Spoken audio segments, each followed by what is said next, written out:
And Robert, I understand you just recently sat down and talked to someone who's not going to be at this meeting between Russian President Vladimir Putin and President Trump, but it's someone who's going to be watching it very closely and might be Trump's first phone call after it's over. What did Ukrainian President Volodymyr Zelensky tell you about this summit in Alaska? Yeah, I mean, we spent quite a bit of time chatting with him over at the presidential palace this week, and I think there's a few things, that he said that were very interesting that's worth noting here. One of the things that he pointed out is that he believes the most significant thing that is going to come out of this meeting between Russian President Vladimir Putin and President Trump is a photo between these two heads of state. And I thought that he was joking when he said this.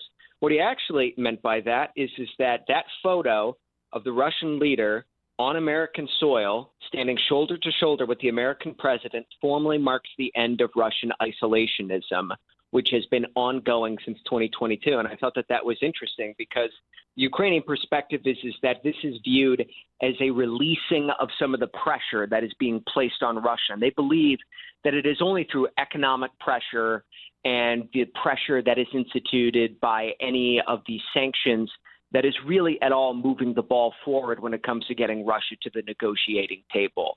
And what have you seen being in Ukraine in terms of Russian attacks on that country?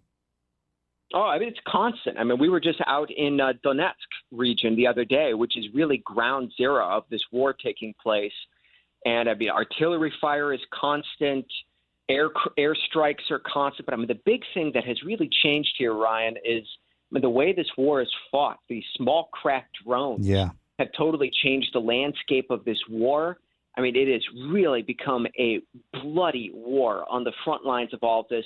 And we have seen technology advance and unfold in a way that we know is scaring the Defense Department and is scaring Western militaries across the globe here, because what the Ukrainians have done and the Russians have attempted to match is unlike anything that anyone has seen or has been able to anticipate.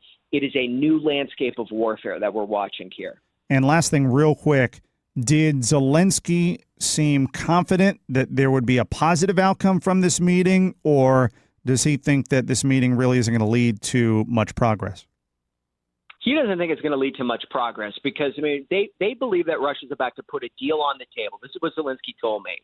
They believe Russia's going to put a deal on the table in which they will withdraw from the north, the Russians will, from Sumy and Kharkiv, in exchange for the Ukrainians withdrawing from the Donbass region.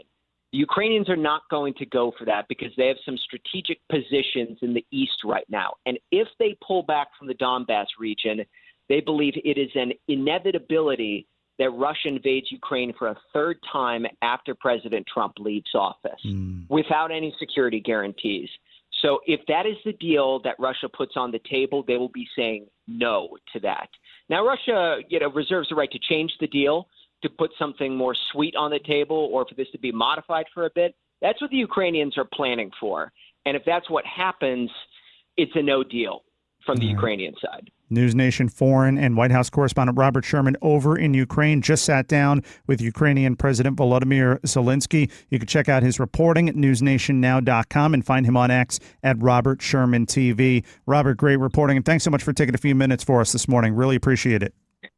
Hey, thanks for having me, Ryan. Always a pleasure.